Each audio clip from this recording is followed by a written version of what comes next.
कन्नौज में जो घटना हुई है,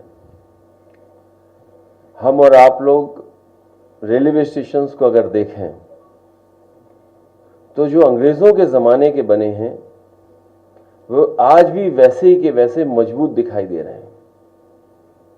आज भी उनमें कुछ बिगड़ा नहीं है। अगर हम उन्हीं स्टेशनों को आज के समय की परिस्थितियों के हिसाब से रिस्टोर कर दें तो शायद और अच्छे हमारे रेलवे स्टेशन दिखेंगे।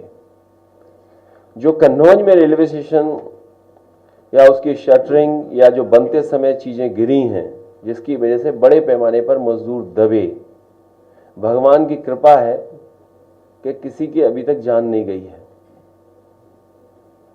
हमें उम्मीद है कि सरकार पूरा इलाज कराएगी।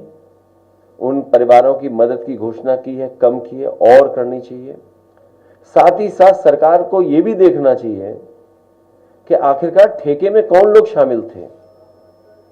यह उत्तर प्रदेश में नई संस्कृति शुरू हुई है जहां ठेके तो आउटसोर्स और फिर आउटसोर्स और फिर बीजेपी के नेताओं का दबाव।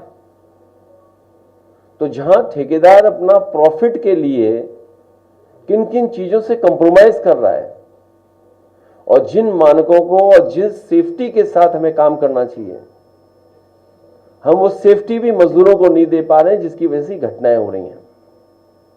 कन्नौज में जो रेलवे स्टेशन पे कार्य हुआ है और जो गिरा है, किसी न किसी बड़ी संस्था के स्ट्रक्चर इंजीनियर से पुनः जांच होनी चाहिए और एक स्ट्रक्चर इंजीनियर के निगरानी में ही आगे काम हो।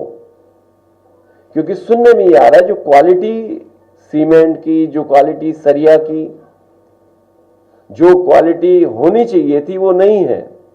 दिखने में छोटा दिख रहा है ठेका, लेकिन सब कामों को मिला लोगे तो न जाने कितना बड़ा ठेका था। ठेके को तोड़ तोड़ करके छोटा बनाना, उसमें खेल करना, ये बीजेपी की नई संस्कृति है। भ्रष्टाचार इतना कभी नहीं हुआ होगा जितना इनकी सरकार में भ्रष्टाचार हो रहा है। दूसरा, जो इंडिया गठबंधन का सवाल पूछा है, इंडिया गठबंधन वैसा ही इंटैक्ट है। जो इंडिया गठबंधन शुरुआती दौर में जहां से बनना शुरू हुआ था कि वो रीजनल पार्टीज जो भारतीय जनता पार्टी का मुकाबला कर सकें, उन्हीं का साथ देना, उन्हीं के साथ खड़े दिखना है। समाजवादी पार्टी आज भी उसी रास्ते पर है कि इंडिया गठबंधन और मजबूत हो, वही regional party Bharatiya Janata party का मुकाबला करें जो लड़ रही हैं, उन्हीं के साथ खड़ा दिखना पड़ेगा। मिल्कीपुर के लिए क्या तैयारी है? मिल्कीपुर की पूरी तैयारी है। अयोध्या का चुनाव भारतीय जनता पार्टी फिर एक बार हारेगी। इसलिए हारेगी, कई अखबार, टीवी चैनल यही कह रहे हैं कि समीकरण तो समाजवादी पार्टी के पक्ष में ही है। जब टीवी चैनल, अखबार बोलने लगे, मैं आपसे भी कहूंगा कि ऐसा मत न्यूज चलाइए। इसलिए न्यूज मत चलाइए क्योंकि बीजेपी पुलिस लगा देगी। मेरी आपसे हाथ जोड़ के निवेदन है कि 7 चुनाव तो लूटे उन्होंने, इसीलिए सुप्रीम कोर्ट में भी बात चली गई है और इलेक्शन कमीशन ने भी वो डिजिटल जो रिकॉर्डिंग्स हैं, डिजिटल जो चीजें उनको देने मना कर दिया। वो इसीलिए क्योंकि एक ही मशीन पर बार बार पुलिस के लोगों ने बटन दबाई थी। अगर आपको याद हो, इसी हॉल में मैंने कहा था कि अगर फॉरेंसिक जांच हो मशीनों की बटन की तो आपको जानकारी हो जाएगी कि एक ही व्यक्ति ने बटन दबाई होगी। और आपने वो तस्वीरें भी देखी, वो वीडियो देखा जहां पुलिस का एक अधिकारी महिलाओं को रोक रहा था, लेकिन महिलाएं डरी नहीं थी। वो बहादुर महिलाएं वोट डालने के लिए लगातार उन पुलिस वालों से लड़ रही थी। आप बोले ना बोले, हालांकि बहुत सी जगह आप लोग नहीं बोलते हैं, कोई बात नहीं, लेकिन आप भी सच्चाई जानते हैं कि कितना दबाव था अधिकारियों पर। जो अधिकारी बेईमानी कर रहे थे वो अधिकारी कह रहे थे हम क्या करें, मजबूरी है।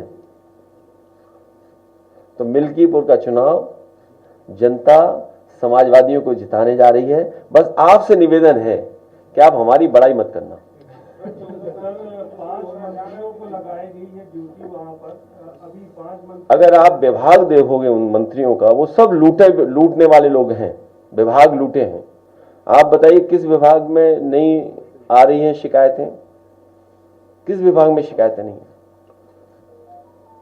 14 तारीख से कुंभ शुरू हो रहा, सर जा रहे हैं कि नहीं जा रहे हैं? मैं हमेशा गया हूं, और अगर आप कहो तो तमाम वो पिक्चर्स मैं शेयर कर सकता हूं आपसे, जिसमें समय समय पे मैंने गंगा में स्नान लिया है। कम से कम वो भी शेयर करें, जो दूसरों को कह रहे हैं कि गंगा में नहाओ। और कुंभ में जाने की जो परंपरा है, वो कई महीनों में कई तरीके से परंपराएं हैं। कुछ लोग गंगा स्नान इसलिए करने जाते हैं पुण्य के लिए, कुछ दान के लिए जाते हैं, और कुछ लोग जो पाप करते हैं अपने पाप धोने जाते हैं। तो हम लोग पुण्य के लिए जाएंगे और दान के लिए जाएंगे। तस्वीर लगा दीजिए सर वहाँ पे अभी मौका। सर एक सवाल है, लखीमपुर खीरी में रामचंद्र मौर्य की पुलिस हिरासत में मौत हो गई, उसको लेकर के पीपी सिंह जो वहाँ के सीओ से धोरारा थे, उन पर कोई कार्रवाई नहीं, बहुत उल्टा सीधा बोला परिवार ने। मुझे याद है ये घटना कुछ दिन पहले हुई है, और जब मुझे वो वीडियो मिला तो मैंने वीडियो शेयर भी किया था। एक पुलिस अधिकारी इस तरह की भाषा नहीं बोल सकता। ये वही जिला है जिस जिले में एक विधायक जी को ठोका गया था, और किसने पीटा था? ये पीडीए परिवार के साथ इसी तरह का व्यवहार इस सरकार में बहुत दिनों से हो रहा है। ये पीडीए परिवार के लोग बहुत अपमानित हो रहे हैं।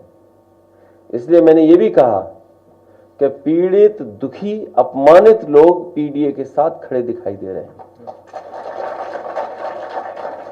जो मौर्य के साथ घटना हुई है पुलिस की वजह से हुई है, और ऐसे अधिकारियों को अगर दंडित नहीं करती है सरकार, तो इसका मतलब सरकार जातिवादी है, और सरकार जातिवादी को बढ़ावा दे रही है। क्योंकि इस तरह की भाषा इस्तेमाल करने के बाद भी अगर कोई कार्रवाई नहीं हो रही है, इसका मतलब है भारतीय जनता पार्टी, उनकी सरकार में बैठे हुए लोग जातिवाद को बढ़ावा दे रहे हैं।